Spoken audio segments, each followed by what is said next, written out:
Imagina un hombre que descifró los secretos más profundos del cerebro humano. Un genio cuya mente iluminó el mundo entero, pero cuyo pasado esconde sombras tan oscuras que podrían haberlo destruido antes de nacer su legado. ¿Fue Santiago Ramón y Cajal un visionario puro o un alma marcada por secretos familiares que lo impulsaron hacia la grandeza a través del dolor? Hoy desentrañamos esta historia fascinante en nuestro canal dedicado a los héroes olvidados de la historia española. Bienvenidos a todos los amantes de las intrigas científicas y los enigmas del pasado. Hola, comunidad de exploradores históricos. Antes de sumergirnos en esta travesía que nos llevará por los rincones más ocultos de la vida de Ramón y Cajal, queremos saber de vosotros. En los comentarios, contadnos cuál es el secreto más intrigante que conocéis sobre un genio de la ciencia. ¿Habéis oído alguna anécdota oscura que cambie la percepción de un héroe? Vuestra participación nos ayuda a crecer y a descubrir juntos más misterios. Gracias por estar aquí y suscribiros para no perderos nada. Nacido en el año 1852 en la pequeña aldea de Petilla de Aragón, un rincón olvidado de las montañas navarras donde el viento parece susurrar secretos ancestrales, Santiago Ramón y Cajal emergió de un mundo de penurias que forjó su carácter como el hierro en el yunque. Su padre, un médico rural de nombre Justo Ramón, era un hombre austero y disciplinado, obsesionado con la medicina tradicional, pero también con un temperamento que rayaba en la severidad extrema. Desde muy temprana edad, el joven Santiago sintió el peso de unas expectativas que no eran solo familiares, sino casi opresivas, como si el destino le hubiera impuesto una carga invisible desde su primer aliento. En aquellas tierras áridas, donde la pobreza acechaba en cada esquina y las enfermedades se cobraban vida sin piedad, Ramón y Cajal aprendió que la supervivencia no era un derecho, sino una batalla constante. Su madre, Antonia Cajal, una mujer de espíritu humilde y devoto, intentaba suavizar las asperezas del hogar, pero incluso ella no podía contrarrestar del todo las tormentas que se desataban en la figura paterna. ¿Cómo un niño en ese entorno podría soñar con descifrar el universo de la mente humana? La respuesta yace en las grietas de un pasado que, aunque luminoso en su futuro, se tiñó de sombras que lo marcaron de por vida. A los 5 años, ya Ramón y Cajal mostraba una curiosidad insaciable que lo llevaba a desarmar insectos y a observar las venas de las hojas con una intensidad que inquietaba a sus mayores. Pero su padre, convencido de que el arte y la imaginación eran distracciones peligrosas para un futuro médico, le prohibió estrictamente cualquier incursión en el dibujo o la pintura, actividades que el niño adoraba en secreto. En lugar de eso, lo obligaba a memorizar tratados de anatomía y a asistir en disecciones rudimentarias, escenas que para un infante eran más aterradoras que educativas. Imagina la tensión en esa casa humilde, donde el silencio de la noche se rompía solo por las reprimendas del padre, un hombre que había visto demasiadas muertes en su práctica rural y temía que su hijo repitiera sus propios errores. Sin embargo, en medio de esa rigidez brotaba una rebeldía sutil en Santiago, una chispa que lo impulsaba a cuestionar todo, incluso las verdades que su progenitor le imponía como inquebrantables. Aquellos primeros años no fueron solo de formación, sino de un conflicto interno que sembró las semillas de su genialidad, alimentada por la necesidad de escapar de las cadenas invisibles de su entorno. Cuando la familia se mudó a la cercana villa de Aivarejo, el joven Ramón y Cajal encontró un respiro momentáneo en las vastas extensiones de la naturaleza circundante. Allí, entre colinas salpicadas de olivos retorcidos y ríos que serpenteaban como venas de la tierra, desarrolló una fascinación por el mundo microscópico que lo rodeaba. Robaba ratos para dibujar en escondites, trazando con carbón los contornos de flores y animales, actos de rebeldía que guardaba como tesoros prohibidos. Pero el idilio no duró. Su padre, al descubrir estos desvíos, lo castigó con una severidad que dejó huella en su alma. Se dice que en una ocasión, al encontrar un cuaderno de bocetos, Justo Ramón lo obligó a quemarlos uno por uno, mientras le recitaba la importancia de la disciplina médica sobre las frivolidades artísticas. Aquel episodio, cargado de humo y lágrimas contenidas, se convirtió en el primer gran secreto oscuro de su vida: la represión de un talento que, irónicamente, sería clave para su revolución científica. ¿Cómo podía un niño procesar esa dualidad entre el amor por el conocimiento y el miedo a la autoridad paterna? La intriga crece, porque esa tensión no solo moldeó su carácter, sino que lo impulsó hacia una obsesión por la verdad que lo llevaría a desafiar los dogmas de su época. A medida que crecía, Ramón y Cajal comenzó a mostrar signos de una inteligencia que trascendía lo común, pero también de una melancolía profunda, un velo de oscuridad que sus biógrafos han atribuido a las presiones familiares. En la escuela local, donde los maestros lo veían como un prodigio, él luchaba internamente con dudas que lo consumían. ¿Seguiría el camino impuesto por su padre o forjaría el suyo propio, arriesgando todo?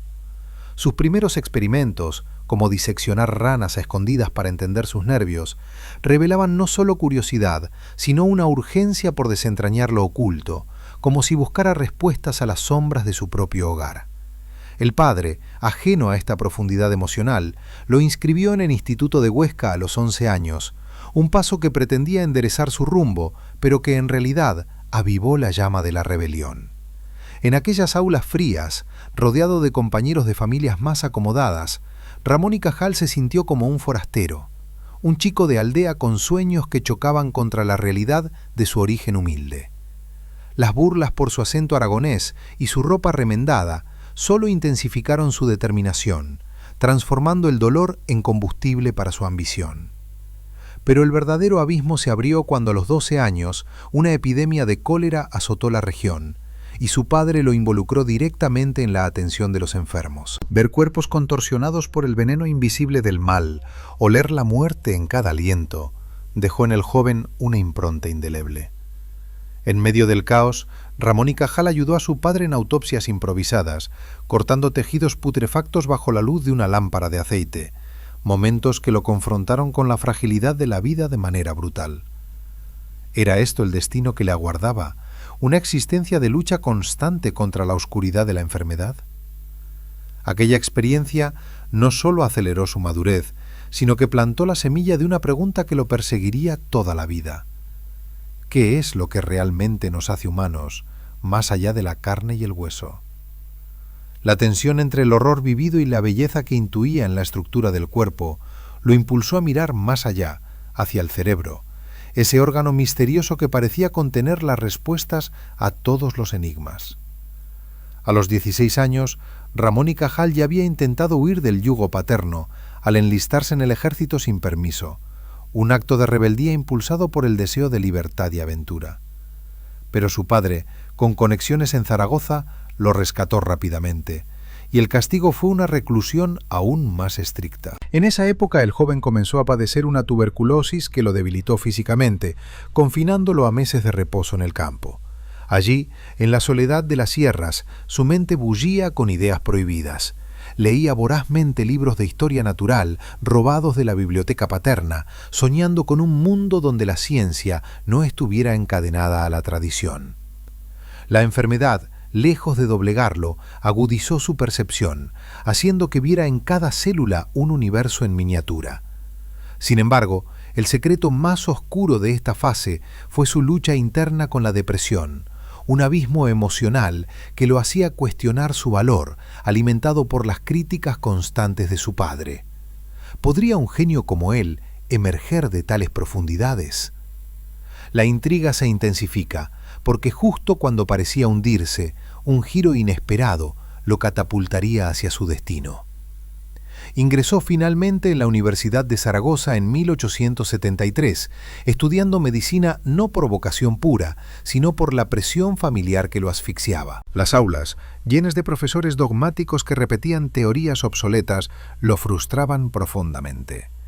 Él anhelaba algo más, una visión que uniera arte y ciencia en la comprensión del ser humano. En sus ratos libres dibujaba frenéticamente anatomías imaginarias, fusionando la precisión médica con la expresividad pictórica que su padre tanto detestaba. Pero el peso del pasado no lo abandonaba. Recuerdos de castigos y expectativas lo perseguían como fantasmas, haciendo que cada logro académico se sintiera como una victoria pírrica. Durante una disección de cerebro en el laboratorio, por primera vez sintió el pulso de su verdadera pasión. El tejido gris, con sus pliegues intrincados, le pareció un paisaje infinito, un mapa de misterios que clamaba por ser explorado. Aquel momento, cargado de una emoción casi mística, marcó el inicio de su obsesión, pero también revivió las sombras de su infancia, recordándole que el conocimiento podía ser tanto una luz como una carga. Mientras avanzaba en sus estudios, Ramón y Cajal se enamoró de la fotografía, un medio que le permitía capturar la realidad con una precisión que el dibujo solo insinuaba. Compró su primera cámara con ahorros míseros y experimentó en las noches, revelando imágenes que capturaban la esencia efímera de la vida. Esta afición, vista por su padre como otra distracción, en realidad se convirtió en el puente hacia su revolución científica. Pero no todo era avance. La tuberculosis regresó con fuerza, obligándolo a un exilio temporal en las montañas para recuperar fuerzas. En esa soledad, rodeado de nieblas y ecos, confrontó las grietas de su psique. La represión artística lo había convertido en un hombre dividido, un genio que temía su propia sensibilidad. ¿Revelaría este conflicto su lado oscuro o lo impulsaría a la inmortalidad? La historia se complica, porque al graduarse en 1876, con el título de médico en la mano, Ramón y Cajal no era el héroe pulcro que el mundo recordaría, sino un alma en ebullición, lista para desafiar el establishment con una tenacidad nacida del dolor acumulado. Su primer puesto como médico rural en un pueblo remoto de Aragón lo sumergió en una rutina que rozaba la desesperación. Atendiendo a campesinos agotados por la tierra infértil, lidiando con epidemias que diezmaban comunidades enteras, sintió el eco de la infancia de su padre. Pero en medio de esa crudeza, comenzó a experimentar con microscopios caseros, peerando en muestras de tejido nervioso que recogía de sus pacientes fallecidos. Cada observación era un acto de defiance contra su destino impuesto, un susurro de rebelión que lo mantenía vivo. La intriga radica en cómo estas noches de estudio febril, iluminadas por velas temblorosas, forjaron no solo su método, sino su visión única del mundo.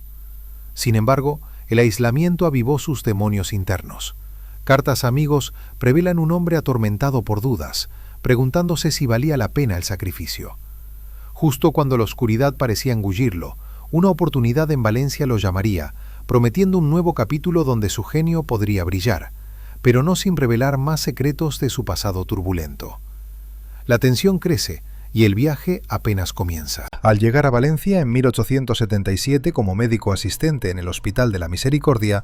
Ramón y Cajal creyó que por fin escapaba de las cadenas del pasado rural. Pero la ciudad portuaria, con sus bullicios de marineros y sus olores a sal y especias, solo amplificó las tensiones que llevaba dentro. En las salas abarrotadas de enfermos, donde el aire estaba cargado de gemidos y el hedor de la podredumbre, él se enfrentaba diariamente a la crudeza de la medicina práctica, un recordatorio constante de las epidemias que habían marcado su juventud y de la figura imponente de su padre. Sin embargo, en medio de esa vorágine encontró un refugio en el laboratorio improvisado del hospital, donde un microscopio prestado le permitió por primera vez observar con detenimiento las estructuras nerviosas de especímenes humanos. Cada corte de bisturí en el tejido cerebral le revelaba capas de complejidad que lo fascinaban y aterrorizaban a partes iguales, como si estuviera desenterrando no solo anatomía, sino los secretos reprimidos de su propia mente. La ciudad, con su mezcla de opulencia y miseria, reflejaba su dualidad interna, un hombre ambicioso que anhelaba reconocimiento, pero perseguido por la sombra de una infancia donde la creatividad era un pecado.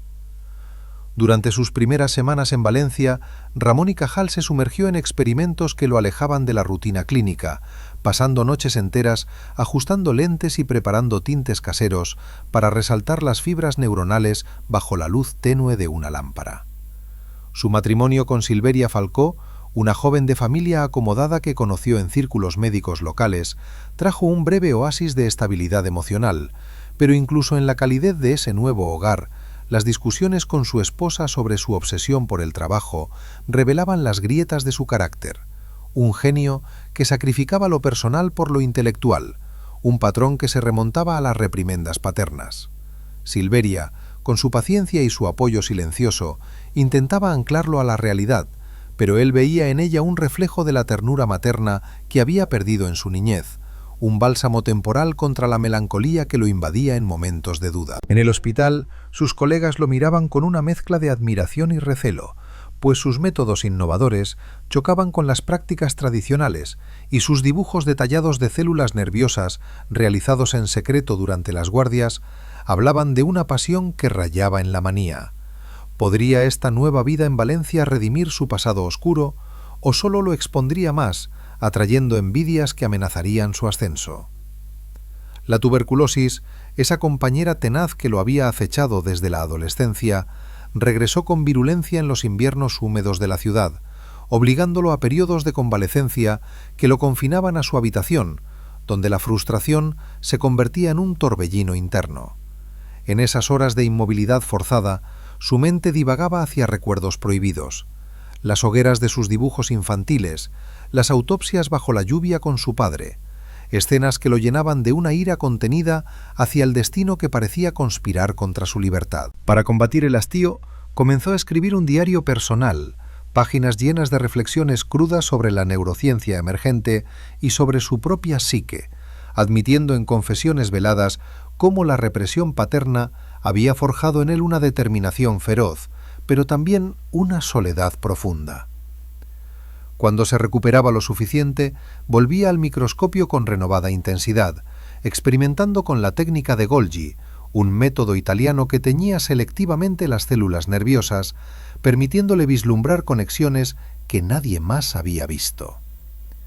Aquellos descubrimientos preliminares lo emocionaban como un niño con un juguete nuevo, pero también lo aterraban, porque implicaban cuestionar las teorías establecidas de su tiempo, un acto de rebeldía que podía costarle su reputación en un mundo académico conservador. En las tertulias científicas de Valencia, Ramón y Cajal se codeaba con intelectuales locales que debatían los avances de la neurología europea, pero su acento aragonés y su origen humilde lo marcaban como un outsider, un recordatorio constante de las barreras que su pasado le había impuesto. Allí conoció a figuras como el profesor José Echegaray, cuyo ingenio lo inspiraba, pero también avivaba su inseguridad, haciendo que se preguntara si su genio era auténtico o solo una ilusión nacida del dolor. Sus primeras publicaciones en revistas médicas locales, descripciones detalladas de estructuras neuronales ilustradas con sus propios dibujos, generaron un revuelo modesto, pero suficiente para atraer la atención de superiores que lo veían como un talento crudo aún por pulir. Sin embargo, el lado oscuro emergía en sus interacciones, episodios de irritabilidad con colegas que descartaban sus ideas como fantasías, ecos de las discusiones con su padre que lo hacían aislarse aún más. En una ocasión, durante una demostración en el anfiteatro del hospital, su voz tembló al defender una hipótesis sobre la independencia celular en el cerebro, un momento de vulnerabilidad que lo dejó exhausto, pero también más resuelto. La intriga de su vida en Valencia radica en esta danza entre avance y retroceso, donde cada paso adelante desenterraba un poco más las sombras que lo impulsaban. A medida que los años avanzaban hacia 1880, Ramón y Cajal asumió roles de mayor responsabilidad en el hospital, supervisando disecciones y enseñando a estudiantes que lo miraban con ojos ávidos de conocimiento. Su técnica de ilustración científica evolucionó, fusionando la precisión anatómica con un toque artístico que hacía sus diagramas no solo informativos, sino hipnóticos, como mapas de un territorio inexplorado del alma humana. Pero el matrimonio con Silveria comenzó a resentirse bajo el peso de su dedicación. Ella, embarazada de su primer hijo, anhelaba más tiempo familiar, mientras él se perdía en el laboratorio, perseguido por la urgencia de probarse a sí mismo y al mundo que no era el niño rebelde de Petilla. Las noches de insomnio lo llevaban a pasear por las murallas de la ciudad, contemplando el mar Mediterráneo que se extendía como un cerebro infinito, olas que conectaban y separaban ideas en su mente. En esas meditaciones solitarias confrontaba el secreto más profundo de su juventud, la sospecha de que su fascinación por el cerebro nacía no solo de curiosidad, sino de un deseo de entender su propia fractura emocional, esa división entre el artista reprimido y el científico riguroso. ¿Sería Valencia el catalizador de su transformación o solo un capítulo intermedio en una saga de luchas internas? La llegada de sus hijos, primero el primogénito en 1881, trajo alegría momentánea, pero también nuevas presiones financieras que lo obligaron a equilibrar la investigación con prácticas clínicas extenuantes. En el hospital, un brote de fiebre tifoidea lo puso a prueba, recordándole las epidemias de su infancia. Allí, salvó vidas con diagnósticos innovadores basados en observaciones microscópicas de tejidos infectados, ganándose el respeto de sus pares por primera vez. Sin embargo, el éxito era agridulce. Mientras publicaba artículos que empezaban a circular más allá de Valencia, sentía el peso de la tuberculosis crónica que lo debilitaba en los momentos más cruciales, como si su propio cuerpo conspirara contra su ambición. Sus dibujos de neuronas, ahora más refinados, capturaban sinapsis tentativas, insinuando una red de comunicaciones que desafiaba las visiones lineales de la neurología de la época. En cartas a su hermano Pedro, también médico, confesaba sus temores, el miedo a que su pasado oscuro, esa herencia de rigidez paterna y pobreza, lo condenara al olvido. Pero esas confesiones también revelaban su tenacidad, un fuego interior que lo impulsaba a innovar pese a todo. Hacia el final de su estancia en Valencia, Ramón y Cajal experimentó con la fotografía microscópica, uniendo su vieja pasión por la imagen con la ciencia pura, creando placas que documentaban células nerviosas con una claridad inédita. Estas innovaciones atrajeron invitaciones a congresos en Barcelona, donde su presentación sobre la histología del cerebro causó un impacto, pero también despertó celos entre académicos establecidos que veían en él una amenaza a sus doctrinas. El conflicto interno se agudizó cuando un superior cuestionó la validez de sus observaciones, evocando las críticas paternas de antaño y llevándolo a un episodio de aislamiento voluntario. En esa fase, su relación con Silveria se fortaleció a través de la adversidad. Ella se convirtió en su confidente, escuchando sus frustraciones sobre cómo el mundo científico, como su familia, parecía diseñado para sofocar la originalidad. La intriga crece al considerar que estos años en Valencia no solo forjaron su método, sino que expusieron su vulnerabilidad. Un genio cuya grandeza nacía de la tensión entre luz y sombra, listo para un traslado que lo llevaría a Barcelona, donde los desafíos se multiplicarían y los secretos de su mente se desplegarían por completo. En las calles empedradas de Valencia, bajo el sol implacable que iluminaba tanto bellezas como miserias, Ramón y Cajal caminaba reflexionando sobre su trayectoria, preguntándose si el precio de su pasión valdría la paz perdida. Sus publicaciones crecientes, como el Tratado sobre la degeneración nerviosa en enfermedades infecciosas, lo posicionaron como una voz emergente en España, pero el eco de su pasado lo perseguía en sueños, donde veía su infancia ardiendo como aquellos cuadernos. Con el nacimiento de más hijos, la familia creció, pero la presión de proveer mientras perseguía sueños abstractos lo agotaba, revelando un hombre dividido entre deberes domésticos y anhelos intelectuales. Finalmente, en 1883, la oportunidad de un puesto en Barcelona se presentó como un faro, prometiendo recursos y reconocimiento, pero también exponiéndolo a un escrutinio mayor que pondría a prueba las raíces de su oscuridad interna. La historia de Ramón y Cajal en Valencia termina no con un clímax, sino con una promesa de mayor intensidad, donde cada descubrimiento microscópico ilumina un poco más el enigma de su alma compleja.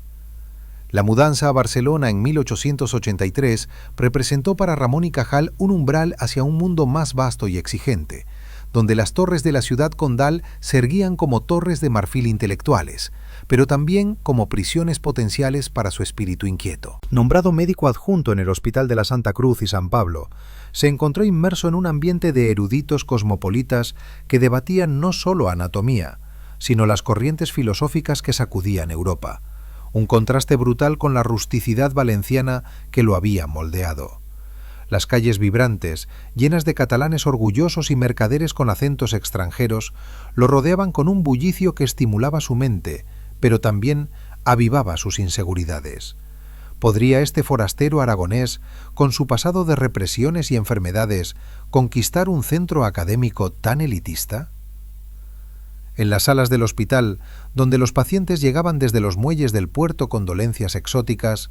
Ramón y Cajal comenzó a aplicar sus observaciones microscópicas a casos reales, diagnosticando afecciones neurológicas con una precisión que sorprendía a sus colegas, aunque cada éxito llevaba consigo el peso de la duda interna, un eco de las críticas paternas que lo hacía cuestionar si su intuición era genialidad o mera ilusión. Sus primeras clases en la Universidad de Barcelona, impartidas a un auditorio de estudiantes escépticos, se convirtieron en un campo de batalla para sus ideas innovadoras, donde defendía la necesidad de ilustraciones detalladas en la enseñanza médica, fusionando su amor reprimido por el arte con la rigurosidad científica. Los alumnos, fascinados por sus diagramas de neuronas que parecían paisajes vivos, lo apodaban en secreto el pintor de las células,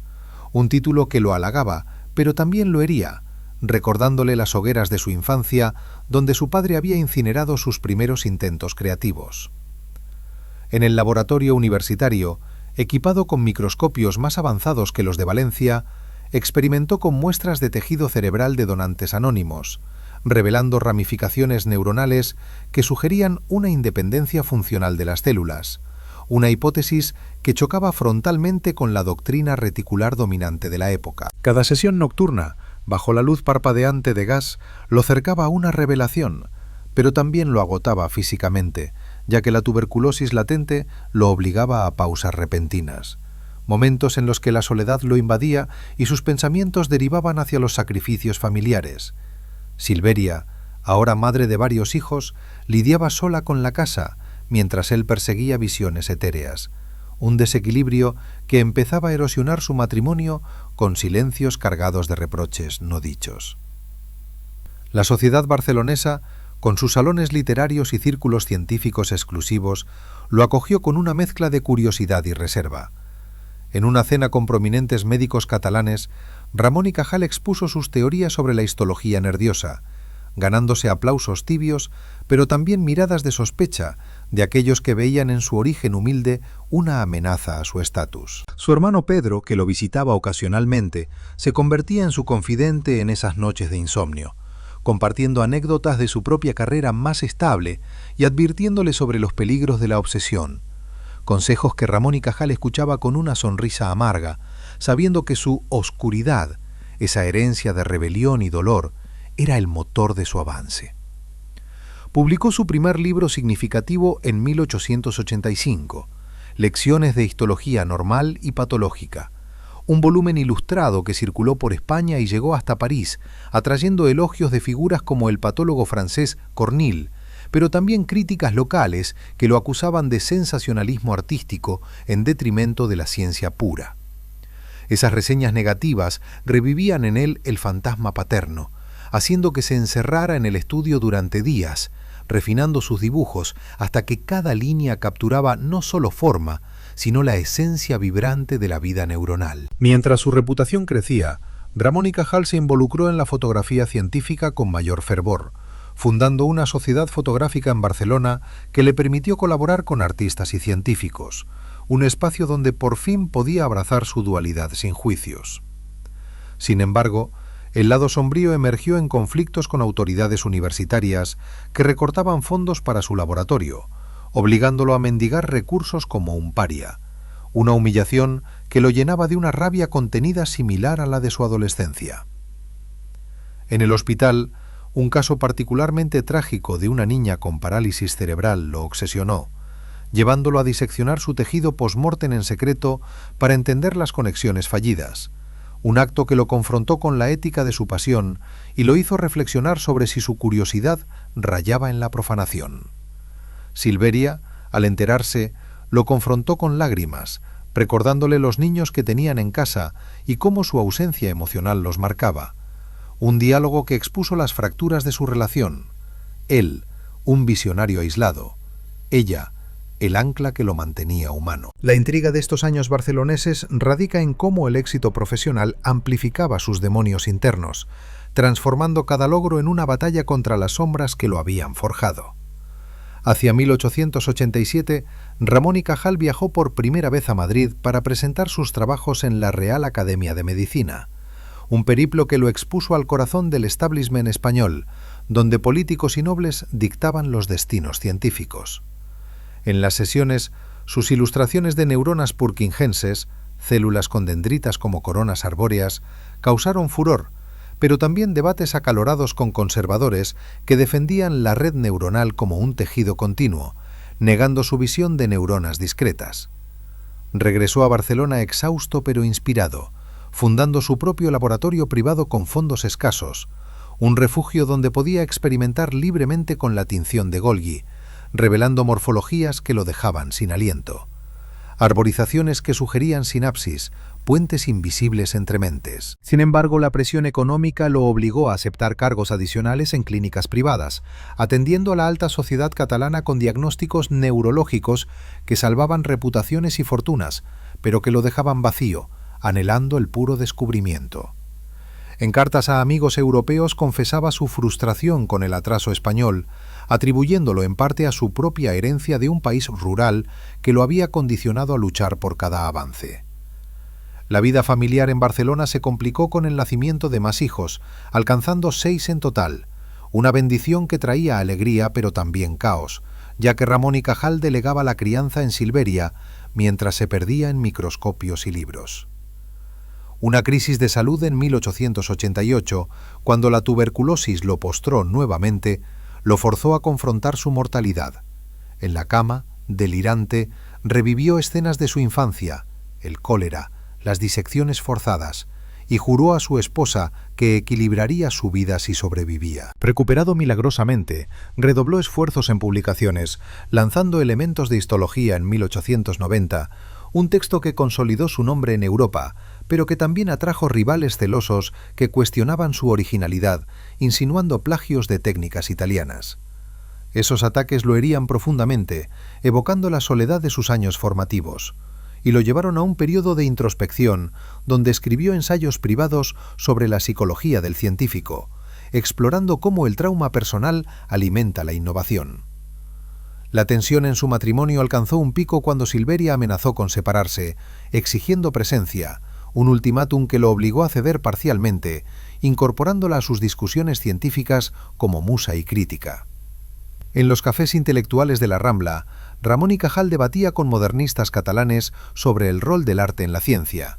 defendiendo que sus dibujos neuronales eran poesía visual, una reconciliación con su yo artístico reprimido. Pero el verdadero drama se desató en un congreso local donde un colega barcelonés lo acusó públicamente de exagerar hallazgos para ganar fama, un escándalo que lo aisló temporalmente y lo hizo dudar de su camino, preguntándose si su pasado oscuro lo predestinaba al rechazo. Apoyado por aliados como el profesor Llimona, contraatacó con evidencia irrefutable, publicando réplicas que silenciaron a sus detractores, pero el episodio dejó cicatrices emocionales, intensificando su determinación de probar al mundo su validez. Hacia fines de la década, su laboratorio se convirtió en un hervidero de estudiantes atraídos por su carisma, donde enseñaban no solo técnica, sino filosofía, que el cerebro era un universo de individuos conectados, un espejo de la sociedad humana con sus alianzas frágiles y traiciones. Silveria, al ver su influencia crecer, encontró un nuevo rol como organizadora de su hogar-estudio, pero las sombras persistían en discusiones nocturnas sobre el costo de su fama incipiente. El culmen de su etapa barcelonesa llegó con la preparación para un viaje a París en 1892, invitado por la Sociedad Francesa de Historia Natural para exponer sus avances. En los preparativos, Ramón y Cajal refinó sus teorías sobre la doctrina neuronal, argumentando que las células del cerebro operaban como entidades autónomas en una red, una idea que lo posicionaba al borde de la revolución. Sin embargo, antes de partir, una tragedia familiar, la muerte prematura de un asistente en su laboratorio por un accidente con tintes químicos, lo sacudió, reviviendo culpas de su juventud médica y haciendo que se cuestionara la ética de su búsqueda.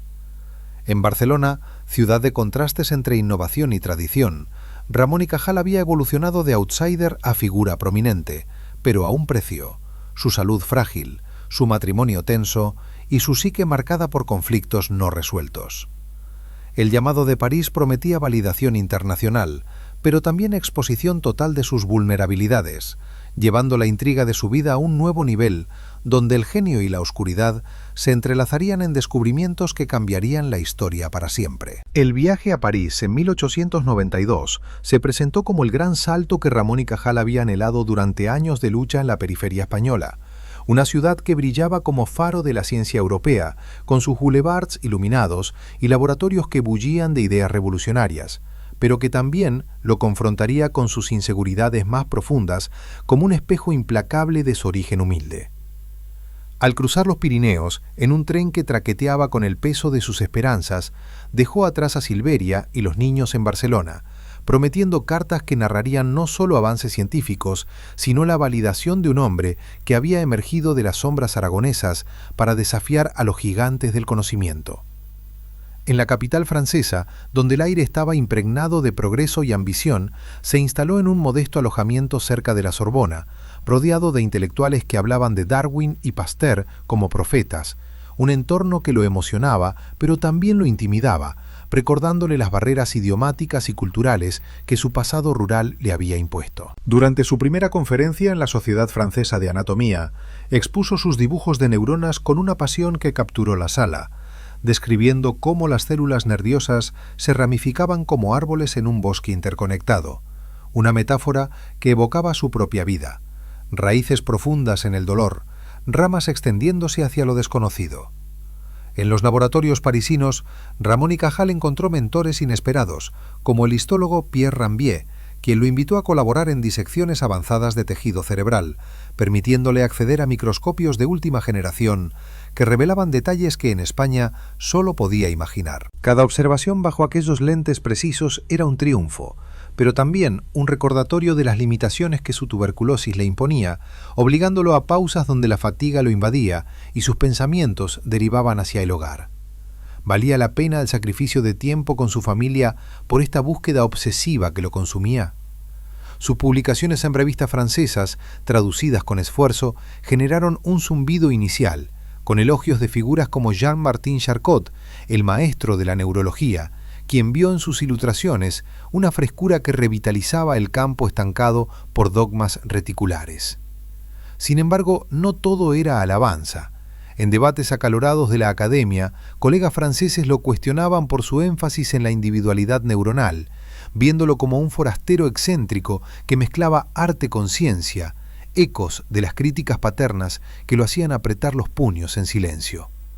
Aquella dualidad, el reconocimiento tentador y el rechazo sutil, avivaba su determinación, transformando París en un crisol donde su genio se forjaba, pero también donde las grietas de su psique se ensanchaban bajo la presión de la competencia internacional. Mientras extendía su estancia más allá de lo planeado, Ramón y Cajal se sumergió en la vida cultural parisina, visitando galerías donde admiraba a impresionistas como Monet, cuya captura de la luz efímera resonaba con su propia visión de la sinapsis como destellos de comunicación neuronal. Estas escapadas artísticas, que le recordaban su pasión reprimida desde la infancia, lo recargaban emocionalmente, pero también lo llenaban de culpa al pensar en Silveria, quien escribía cartas cargadas de anhelo y preocupación por su salud. En una noche de lluvia torrencial, solo en su habitación, confesó en su diario cómo París lo hacía sentir vivo por primera vez, pero también expuesto, como si la ciudad desenterrara los secretos oscuros de su juventud, la rebeldía contra su padre, las enfermedades que lo habían marcado como frágil. Su colaboración con el Laboratorio de Histología de la Universidad de París lo llevó a experimentar con variaciones de la tinción de Golgi, revelando en muestras de cerebro humano arborizaciones dendríticas que sugerían contactos puntuales entre neuronas, una evidencia que apuntalaba su teoría de la neurona como unidad discreta, pero que lo aterrorizaba por su implicación radical. Si el cerebro era un archipiélago de islas conectadas, ¿qué decía eso de la mente humana, con sus conexiones frágiles y propensas al aislamiento? La intriga se intensificó cuando Ramón y Cajal conoció a Camillo Golgi en persona, durante una cena científica, un encuentro cargado de admiración mutua, pero también de tensión latente, ya que el italiano defendía su visión reticular como una red continua, mientras el español insistía en la doctrina neuronal con argumentos ilustrados que dejaban a los presentes boquiabiertos. Aquella velada, regada con vinos borgoñones, se convirtió en un duelo intelectual velado, donde Ramón y Cajal sintió por primera vez el peso de ser un contendiente en la arena global, un rol que lo exaltaba pero también lo agotaba, reviviendo la soledad de sus años en Huesca cuando se sentía un outsider. Regresó a sus experimentos con renovado vigor, diseccionando cerebros de animales en sesiones maratónicas que duraban hasta el amanecer, capturando en dibujos la morfología de células de Purkinje en el cerebelo, estructuras que parecían danzar en armonía, pero que ocultaban misterios sobre el control motor humano. Sin embargo, un episodio de neumonía, secuela de su tuberculosis, lo postró en cama durante semanas. Un interludio forzado donde la vulnerabilidad lo invadió y escribió cartas desesperadas a su esposa, prometiendo volver pronto y equilibrar su vida, aunque en el fondo sabía que su obsesión era inquebrantable. Al recuperarse, Ramón y Cajal publicó en París su tratado La doctrina de las neuronas en 1894, un volumen que circuló por Europa y lo catapultó a la fama, con reseñas en Le Progrès Medical que lo llamaban el artista de la microscopía. Pero el éxito trajo sombras, envidias de científicos franceses que lo acusaban de exagerar sus hallazgos para ganar premios, insinuaciones que lo herían como cuchillos, recordándole las burlas de su infancia por su acento y origen. En respuesta, se aisló en el laboratorio, refinando su técnica de fotografía microscópica para producir imágenes que no dejaran dudas, placas que mostraban axones y dendritas en contacto sin fusión, evidencia visual de su visión revolucionaria. Silveria, al recibir sus remesas y relatos, lo animaba desde Barcelona, pero sus cartas revelaban el costo familiar. Los hijos crecían con un padre ausente, un vacío emocional que ella llenaba con relatos de la vida cotidiana, un contraste doloroso con las glorias intelectuales de París. La tensión en su matrimonio se palpaba en las líneas, donde ella suplicaba equilibrio y él respondía con promesas que el tiempo erosionaba. Durante su segundo viaje a París en 1895, Ramón y Cajal asistió al Congreso Internacional de Medicina, donde presentó ante cientos su teoría neuronal, un discurso que electrificó la audiencia y lo posicionó como rival de Golgi, ganándose el aplauso de Santiago Ramón y Cajal como un nombre a recordar. Pero detrás de los focos, luchaba con episodios de melancolía que lo llevaban a pasear por el Sena al atardecer, contemplando las aguas turbias que reflejaban su mente dividida, el triunfo profesional versus el costo personal, una dualidad nacida de su pasado oscuro, donde la represión había forjado su resiliencia, pero también su aislamiento. Colaboraciones con patólogos locales lo llevaron a estudiar cerebros de pacientes con enfermedades mentales, como la epilepsia, revelando anomalías en las ramificaciones neuronales que sugerían cómo el trauma podía alterar conexiones cerebrales,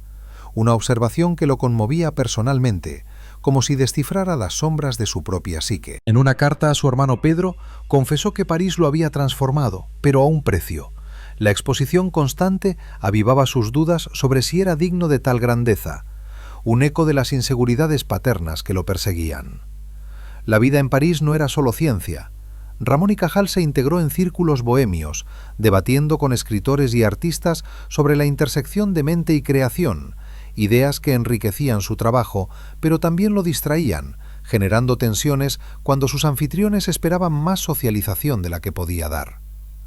Un romance efímero con una asistente de laboratorio, una joven francesa apasionada por la histología, tentó su matrimonio. Un desliz que lo llenó de culpa y lo hizo reflexionar sobre su lealtad, atribuyéndolo a la soledad que su dedicación imponía. Silveria, al intuirlo en cartas evasivas, lo confrontó por correspondencia, un intercambio que fortaleció su compromiso, pero expuso las fracturas. Él, un explorador intelectual; ella, el pilar emocional que sostenía su mundo. Hacia 1896, con honores como la medalla de la Academia Francesa en su haber, Ramón y Cajal preparó su regreso a España, llamado por el gobierno para un puesto en Madrid, una transición que prometía estabilidad pero también el fin de la euforia parisina, dejando atrás una ciudad que había iluminado su genio, pero profundizado sus sombras internas. En los últimos meses parisinos, experimentó con modelos tridimensionales de neuronas usando arcilla y alambre, prototipos que visualizaban redes sinápticas y lo preparaban para batallas futuras, innovaciones que impresionaron a sus pares, pero que lo agotaron, recordándole su fragilidad física. Publicaciones como Estudios sobre la degeneración y regeneración de los nervios consolidaron su legado, pero también atrajeron críticas de reticulistas que lo tildaban de hereje, un estigma que lo motivaba como las reprimendas de su padre lo habían hecho en la juventud. Al embarcarse de vuelta, con baúles llenos de notas y dibujos, Ramón y Cajal sintió una mezcla de euforia y aprensión. París había validado su visión, pero expuesto su vulnerabilidad, un capítulo que cerraba con la promesa de que su doctrina neuronal irrumpiría en el mundo, arrastrando consigo los enigmas de un hombre cuya grandeza nacía del abismo personal. El regreso a España lo llevaría a Madrid, donde las intrigas políticas y científicas se entrelazarían con su trayectoria, elevando la tensión a cotas inimaginables. El regreso a Madrid en 1896 marcó para Ramón y Cajal la culminación de una odisea europea que lo había elevado de las sombras periféricas a los salones del poder central. Pero la capital española, con sus intrigas palaciegas y su atmósfera cargada de ambición política, se reveló como un laberinto donde su genio científico chocaría con las maquinaciones de un establishment renuente a ceder terreno. Nombrado profesor de histología en la Universidad Central, se instaló en una vivienda modesta cerca del Prado, rodeado de la familia que había echado de menos en París, pero donde Silveria lo recibió con una mezcla de alivio y resentimiento acumulado por sus ausencias prolongadas. Las calles madrileñas, llenas de carruajes nobles y mendigos que contrastaban como neuronas en una red desigual, lo inspiraban a integrar su visión neuronal con reflexiones sobre la sociedad española, un país fracturado que reflejaba su propia mente dividida entre el avance intelectual y las cargas emocionales del pasado. En su primer día en la cátedra, ante un auditorio de estudiantes privilegiados, expuso con fervor la doctrina neuronal como un mapa de la individualidad humana, un discurso que cautivó pero también provocó susurros de escepticismo entre los catedráticos tradicionales, quienes veían en su enfoque artístico una afrenta a la solemnidad académica. El laboratorio de la universidad, aunque mejor equipado que los de Barcelona, sufría de burocracia asfixiante que retrasaba suministros y financiamiento, obligando a Ramón y Cajal a negociar con decanos que priorizaban favores políticos sobre la innovación pura, un recordatorio amargo de cómo su origen humilde lo posicionaba como un intruso en este mundo de linajes y conexiones.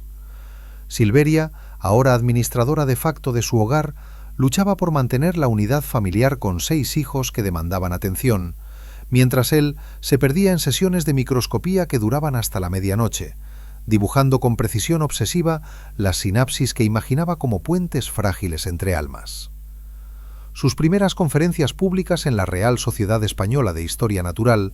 atrajeron a un público variado, desde médicos curiosos hasta aristócratas interesados en la frenología, donde defendía que el cerebro no era una masa reticular pasiva, sino un ecosistema de células independientes que negociaban conexiones, una analogía que sutilmente aludía a las tensiones en su propio matrimonio, donde cada diálogo con Silveria se sentía como un contacto neuronal precario. Sin embargo, el éxito inicial se vio empañado por un conflicto con un colega madrileño, el doctor Luis Simarro, quien, aunque admiraba su trabajo, lo presionaba para que moderara sus críticas a la neurología reticular, un roce que revivía en Ramón y Cajal la sensación de ser cuestionado como en su juventud aragonesa. A medida que se asentaba en Madrid, Ramón y Cajal expandió su red de colaboradores, invitando a estudiantes prometedores a su laboratorio para experimentos con tintes mejorados que resaltaban la polaridad axonal en neuronas motoras, revelaciones que publicaba en boletines de la Academia con ilustraciones que parecían obras maestras renacentistas. Pero la tuberculosis, esa sombra persistente, lo atacó de nuevo en el invierno de 1897, confinándolo a reposo en una finca familiar prestada en las afueras, donde la inmovilidad forzada lo llenó de frustración y lo llevó a dictar notas a Silveria, quien transcribía sus ideas con paciencia renovada, un acto que fortaleció su vínculo al hacerla partícipe de su mundo intelectual. En esas semanas de convalecencia reflexionaba sobre el costo de su carrera. Había sacrificado la caridez familiar por visiones microscópicas que el mundo aún no comprendía.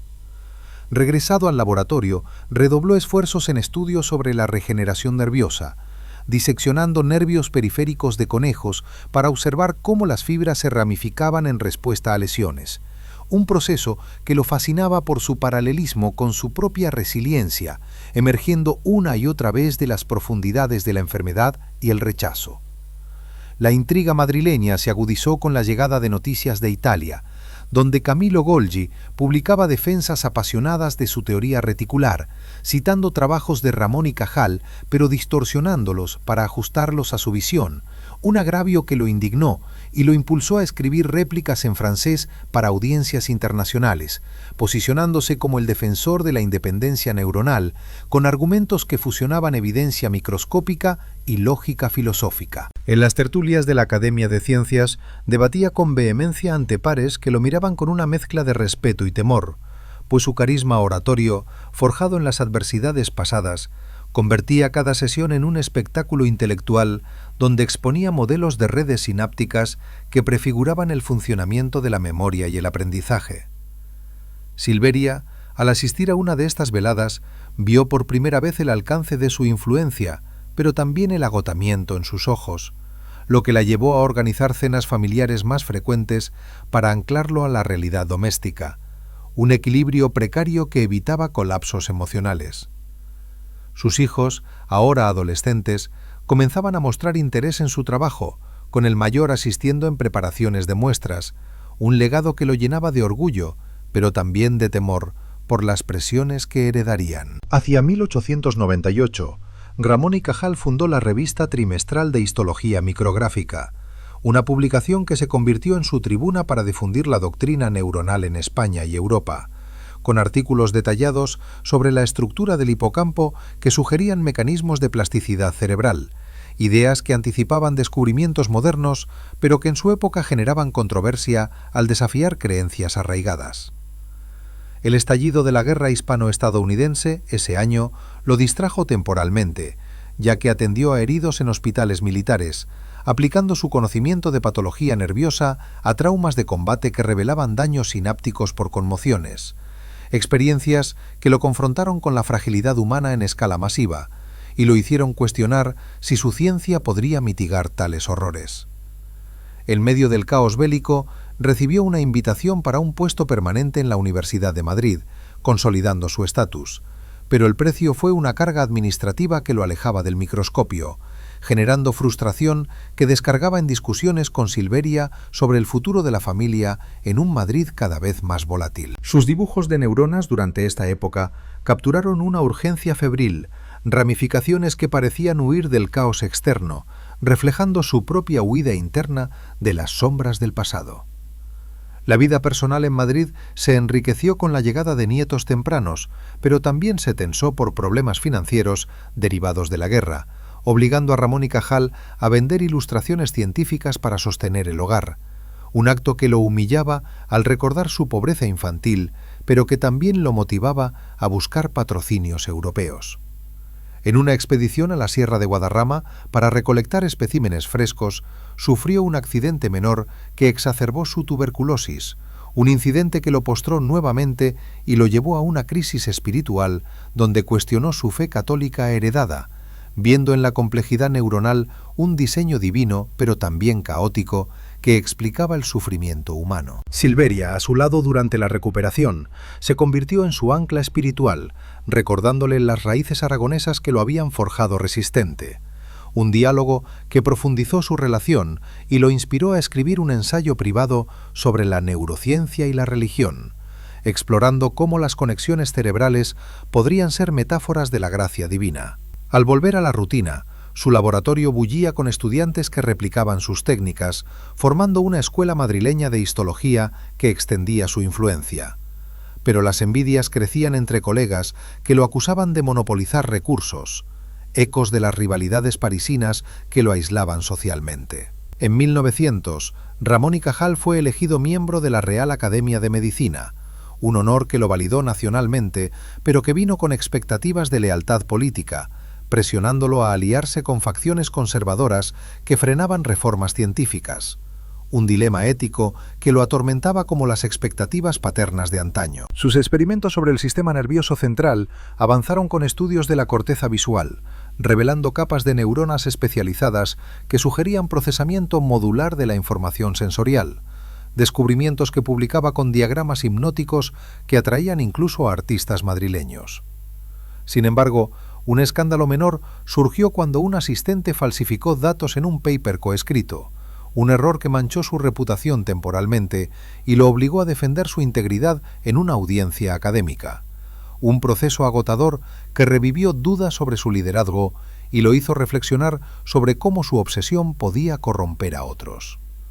Silveria lo apoyó incondicionalmente, organizando reuniones con aliados para limpiar su nombre, un acto que fortaleció su matrimonio, pero expuso las presiones sobre la familia, con hijos que ahora navegaban sus propias carreras influenciadas por su sombra imponente. La cumbre de esta etapa llegó con la preparación para el Premio Nobel, rumores que circulaban en Europa tras nominaciones francesas, pero Ramón y Cajal, pragmático, se enfocó en investigaciones sobre el neurodesarrollo embrionario, diseccionando cerebros fetales para trazar la migración neuronal, un trabajo que lo conmovía por su paralelismo con su propia evolución desde la infancia reprimida. En las noches madrileñas, paseando por el Retiro con Silveria, discutían el legado que dejarían, un momento de intimidad que aliviaba las tensiones acumuladas y lo hacía apreciar la estabilidad que ella proporcionaba contra las tormentas intelectuales. Hacia 1902, su doctrina neuronal ganaba adeptos globales, pero las sombras persistían en críticas internas que lo motivaban a innovar, transformando Madrid en el epicentro de su revolución, un capítulo donde el genio emergía triunfante, pero marcado por las batallas que definían su esencia compleja y humana. La nominación al Premio Nobel en 1902 irrumpió en la vida de Ramón y Cajal como un rayo inesperado que iluminaba las alturas de su trayectoria, pero también proyectaba sombras alargadas de sus luchas pasadas. Un honor que el Comité de Fisiología o Medicina de Estocolmo extendió no solo a él, sino en compartido con su antiguo rival Camillo Golgi, una ironía que encapsulaba la tensión entre visiones opuestas en la neurociencia y que lo obligaba a confrontar públicamente las grietas de su doctrina neuronal frente al mundo entero. En las salas de la Universidad de Madrid, donde las noticias se extendieron como un fuego entre estudiantes y colegas, Ramón y Cajal sintió una oleada de validación que mitigaba años de escepticismo español, pero también una presión abrumadora que lo hacía revivir la infancia bajo el escrutinio paterno, donde cada logro parecía insuficiente ante expectativas implacables. Silveria, al leer la carta oficial llegada de Suecia, lo abrazó con lágrimas de orgullo mezclado con temor, sabiendo que este reconocimiento global demandaría más de su tiempo y salud ya frágil, un sacrificio que ella había aceptado en silencio durante décadas, pero que ahora amenazaba con romper el delicado equilibrio de su familia. Las calles de Madrid, en pleno bullicio de la restauración borbónica, se llenaron de rumores sobre el genio aragonés que pondría a España en el mapa científico, pero para él, este clímax era tanto una corona como una carga, un recordatorio de cómo su pasado oscuro de pobreza y represión había forjado una tenacidad que ahora se ponía a prueba en la arena internacional. Los preparativos para el viaje a Estocolmo consumieron los meses siguientes en una vorágine de conferencias y publicaciones apresuradas, donde Ramón y Cajal refinó su discurso de aceptación para defender la independencia de las neuronas con evidencia acumulada de disecciones cerebrales que mostraban axones terminales como mensajeros discretos, no como hilos fusionados en una red continua. Una batalla intelectual que anticipaba el enfrentamiento con Golgi en la ceremonia misma. En su laboratorio, ahora un santuario de microscopios y frascos de tintes, supervisaba a discípulos que replicaban sus experimentos sobre la corteza cerebral, revelando cómo las células piramidales proyectaban fibras largas que sugerían circuitos funcionales para el pensamiento abstracto, ideas que integraba en ensayos que enviaba a revistas suecas para fortalecer su caso. Sin embargo, la tuberculosis latente lo traicionaba con accesos de tos que interrumpían sus noches de escritura,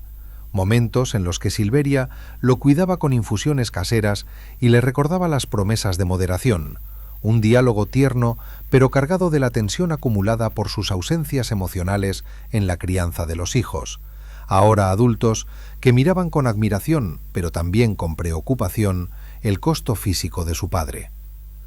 El gobierno español, entusiasmado por el prestigio nacional, le otorgó una pensión especial, pero las negociaciones burocráticas lo frustraron, evocando las humillaciones financieras de su juventud rural y avivando una ira contenida que canalizaba en dibujos más precisos, capturando la belleza intrincada de las dendritas como venas de un río neuronal infinito. En las tertulias madrileñas de la Academia, Ramón y Cajal debatía con fervor el significado de su nominación, argumentando que la doctrina neuronal no era sólo una teoría anatómica, sino una filosofía de la mente que explicaba la creatividad humana como emergente de conexiones selectivas. Una visión que resonaba con su propia vida, dividida entre el artista reprimido y el científico riguroso. Colegas como el neuropsiquiatra José María Sacristán lo apoyaban con entusiasmo, organizando simposios donde presentaban modelos tridimensionales de sinapsis construidos con hilos finos y cera, demostraciones que hipnotizaban a la audiencia y silenciaban a los reticulistas locales, pero que también generaban envidias sutiles entre aquellos que veían en su ascenso una amenaza a sus posiciones establecidas. Silveria, incorporándose más a su círculo social, actuaba como mediadora en estas veladas, defendiendo su dedicación cuando las críticas se volvían personales, un rol que la empoderaba pero que exponía las dinámicas de su matrimonio. Ella, la guardiana de su humanidad; él, el visionario absorto en horizontes lejanos. Sus hijos, involucrados en profesiones médicas influenciadas por su legado, le pedían consejos sobre ética científica, conversaciones que lo conmovían al ver cómo su obsesión se transmitía generacionalmente, pero que también lo llenaban de culpa por no haber estado presente en sus infancias, un eco del abandono emocional que su padre le había infligido. La ceremonia del Nobel en diciembre de 1904 se erigió como el pináculo de su carrera, un evento en el grandioso salón de la Academia de Estocolmo, donde, vestido con frac prestado que contrastaba con su figura enjuta, Ramón y Cajal pronunció un discurso magistral que delineaba la evolución de la histología nerviosa desde sus primeros dibujos en Valencia hasta las pruebas irrefutables de contactos sinápticos. Un relato que cautivó a la élite científica europea y dejó a Golgi visiblemente tenso en su asiento contiguo. El banquete posterior, con platos suecos exóticos y brindis en múltiples idiomas, lo rodeó de admiradores que lo felicitaban por haber revolucionado la comprensión del cerebro, pero en privado confesó a un traductor su aprensión por el compartido premio, viendo en la dualidad una metáfora de su vida, luz y sombra entrelazadas, como neuronas en diálogo precario.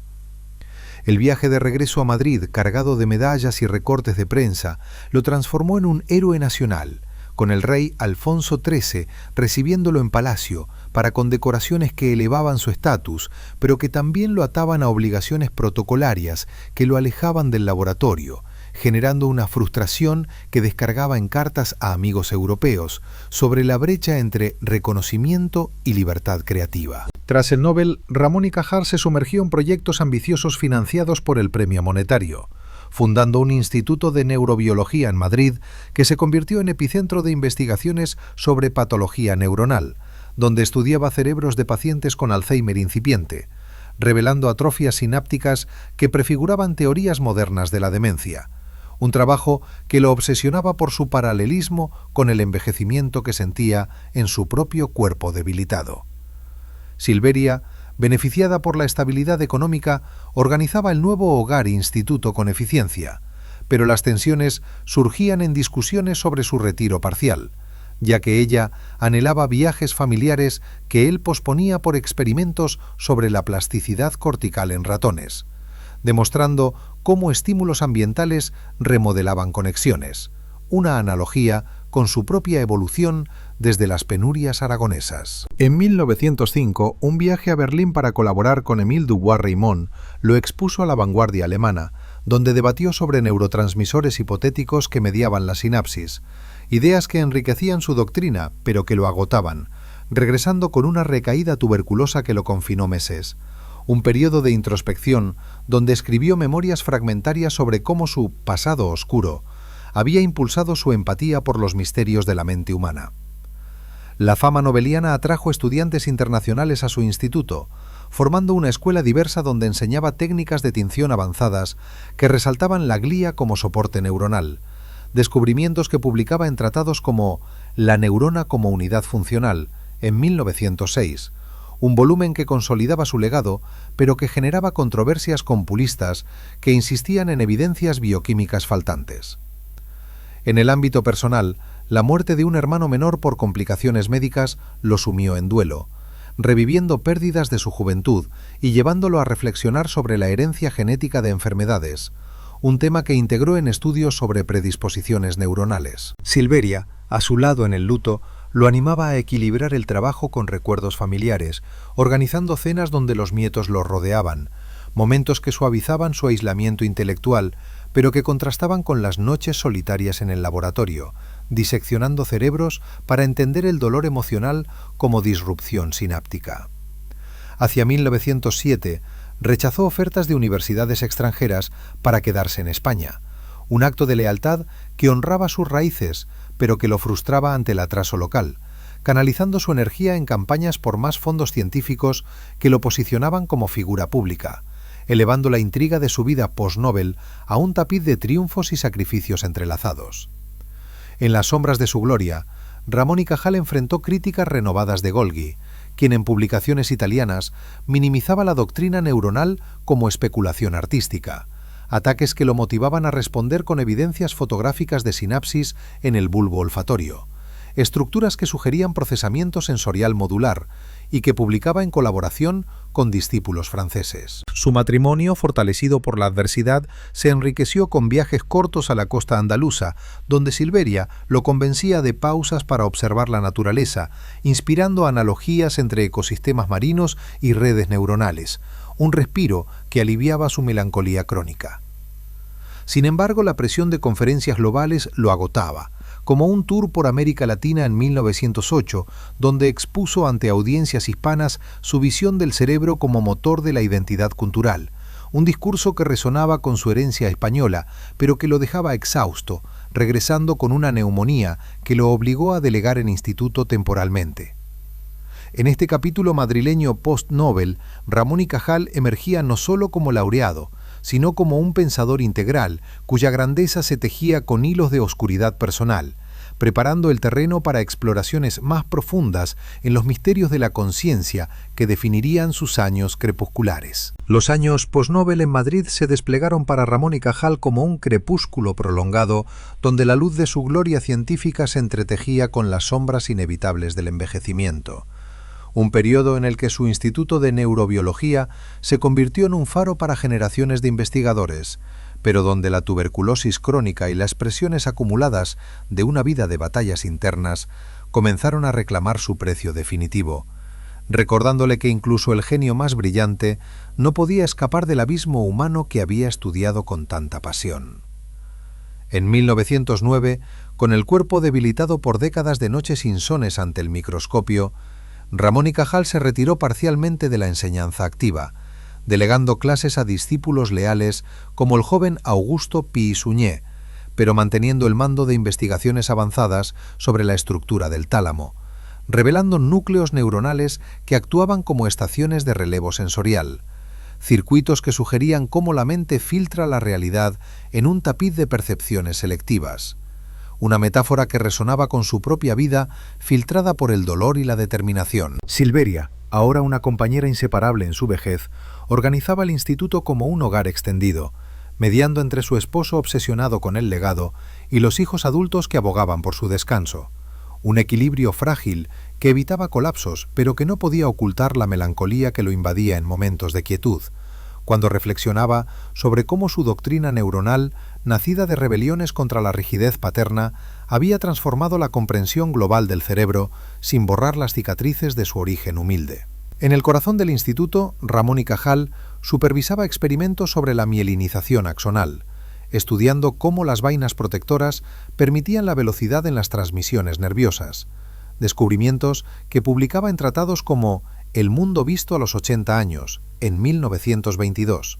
un volumen autobiográfico donde entretejía anécdotas personales con avances científicos, confesando veladamente cómo las represiones de su infancia en Petilla habían agudizado su mirada microscópica, convirtiendo el dolor en una lente para desentrañar los enigmas de la conciencia. Sus discípulos, venidos de toda Europa, llenaban el laboratorio con el zumbido de microscopios y debates acalorados sobre implicaciones funcionales de la sinapsis, donde él guiaba discusiones sobre cómo las conexiones neuronales podrían explicar no solo el movimiento, sino emociones complejas como el amor y el resentimiento, ideas que lo conmovían al pensar en su matrimonio con Silveria, un lazo forjado en adversidades que ahora, en la serenidad de la madurez, florecía con conversaciones profundas sobre el paso del tiempo. Sin embargo, la Guerra Civil Española que se avecinaba en los 30 lo inquietaba, ya que vislumbraba paralelismos entre divisiones sociales y rupturas sinápticas, un presagio que lo impulsaba a documentar su trabajo con urgencia, temiendo que el caos nacional engullera los avances que había construido con tanto sacrificio desde sus días valencianos y parisinos. La relación con Silveria en estos años crepusculares se profundizó en una intimidad renovada, donde ella leía en voz alta sus borradores y lo animaba a explorar temas filosóficos como la inmortalidad del alma a través de la plasticidad neuronal, un diálogo que aliviaba las sombras de su depresión intermitente y le recordaba la ternura materna que había anhelado en su juventud austera. Sus hijos, ahora profesionales destacados, lo visitaban con frecuencia, compartiendo anécdotas de sus prácticas médicas influenciadas por su doctrina, momentos que lo llenaban de un orgullo paternal tardío pero genuino, compensando las ausencias de su carrera ascendente y permitiéndole vislumbrar la perpetuidad de su legado en una familia unida contra las tormentas externas. En 1910, un viaje a San Sebastián para reposo marino lo revitalizó temporalmente, donde observaba las olas como metáforas de impulsos nerviosos propagándose, inspirando ensayos sobre la neurofisiología del equilibrio que integraba con recuerdos de sus disecciones tempranas en Zaragoza, un puente entre el joven rebelde y el sabio venerado. Pero la salud de Silveria, debilitada por el estrés acumulado, lo obligó a priorizar el hogar, un giro que lo humanizaba y lo hacía apreciar la red de apoyos personales como análoga a las redes neuronales que había mapeado, conexiones que sostenían la vida contra la entropía. Hacia 1915, Ramón y Cajal se involucró en campañas educativas nacionales, abogando por la modernización de la enseñanza médica en España mediante ilustraciones neuronales en manuales escolares, un esfuerzo que extendía su influencia más allá de la élite y que lo posicionaba como patriarca de la ciencia hispana, aunque las resistencias burocráticas evocaban las frustraciones de su etapa barcelonesa y avivaban su irritabilidad crónica. En su laboratorio avanzó en estudios sobre el hipocampo y la memoria, diseccionando muestras post-mortem para trazar vías que almacenaban experiencias, revelaciones que lo fascinaban por su paralelismo con su propia memoria vívida de castigos infantiles y triunfos nobelianos.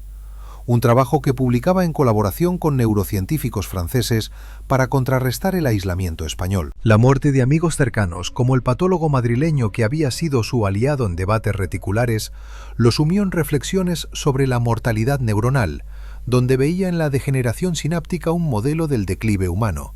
ideas que integraba en cartas privadas a discípulos sobre la necesidad de cultivar conexiones emocionales para contrarrestar el olvido.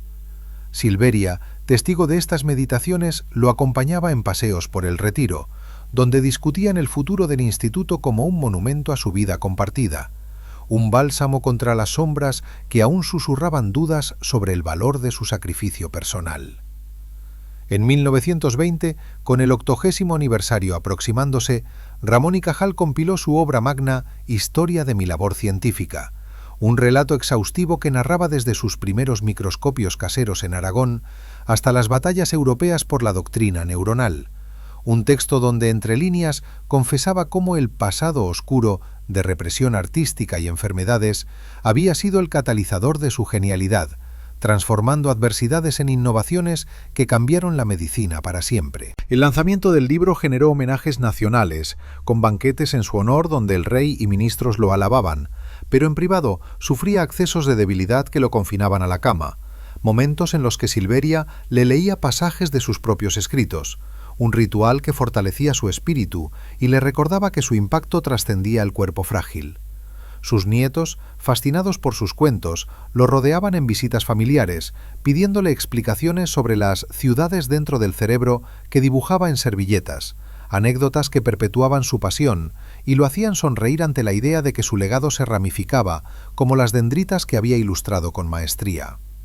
La Gran Depresión de los 20 afectó el financiamiento del instituto, obligando a Ramón y Cajal a apelar a donantes internacionales con campañas que destacaban sus contribuciones a la comprensión del dolor nervioso, un tema que lo obsesionaba por sus propias experiencias tuberculósicas y que lo llevó a estudios sobre neuropatías crónicas, revelando inflamaciones sinápticas como causas de sufrimiento prolongado. En estos esfuerzos colaboró con psicólogos emergentes para explorar cómo traumas pasados alteraban circuitos límbicos, una intersección que lo conmovía personalmente al vincular su infancia marcada con los misterios que había desentrañado, ideas que publicaba en revistas americanas para asegurar el futuro de su escuela. Silveria, al envejecer a su lado, enfrentó su propia enfermedad con estoicismo, inspirándolo a escribir sobre la resiliencia neuronal como modelo de amor conyugal, un ensayo privado que capturaba la esencia de su unión, conexiones profundas forjadas en la adversidad. Hacia 1925 rechazó honores extranjeros para enfocarse en España, un acto de arraigo que honraba sus raíces pero que lo agotaba en audiencias políticas, donde defendía la ciencia como puente contra divisiones nacionales. En los últimos años, Ramón y Cajal se dedicó a la divulgación popular, publicando artículos en periódicos sobre cómo la doctrina neuronal explicaba la evolución humana, desde instintos primitivos hasta genialidades creativas, un discurso que resonaba con su propia trayectoria desde el rebelde de Petilla hasta el sabio de Madrid, un arco que inspiraba a jóvenes lectores a perseguir el conocimiento pese a obstáculos.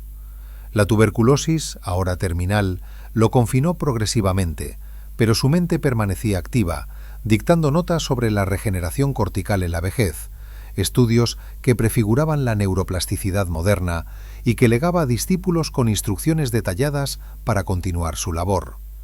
Silveria, su constante, lo velaba en las noches de fiebre, recordándole anécdotas felices de París y Barcelona para alejar las sombras, un apoyo que lo sostenía hasta el final. El 17 de octubre de 1934, en su hogar madrileño rodeado de familia y libros, Ramón y Cajal exhaló su último aliento, cerrando un capítulo de vida donde el genio había iluminado los rincones oscuros del cerebro humano, pero cuya grandeza siempre estuvo anclada en las luchas personales que lo definieron.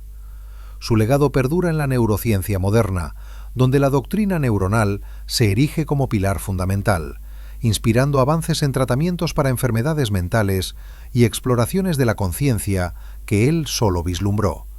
Un testamento a cómo un hombre marcado por sombras pudo tejer una red de conocimiento eterno. En el instituto que lleva su nombre, generaciones continúan su trabajo, recordando no solo al científico, sino al humano que emergió de la pobreza aragonesa para conquistar el mundo con tenacidad inquebrantable. Una historia que nos invita a mirar dentro de nuestras propias mentes en busca de conexiones ocultas y potenciales ilimitados.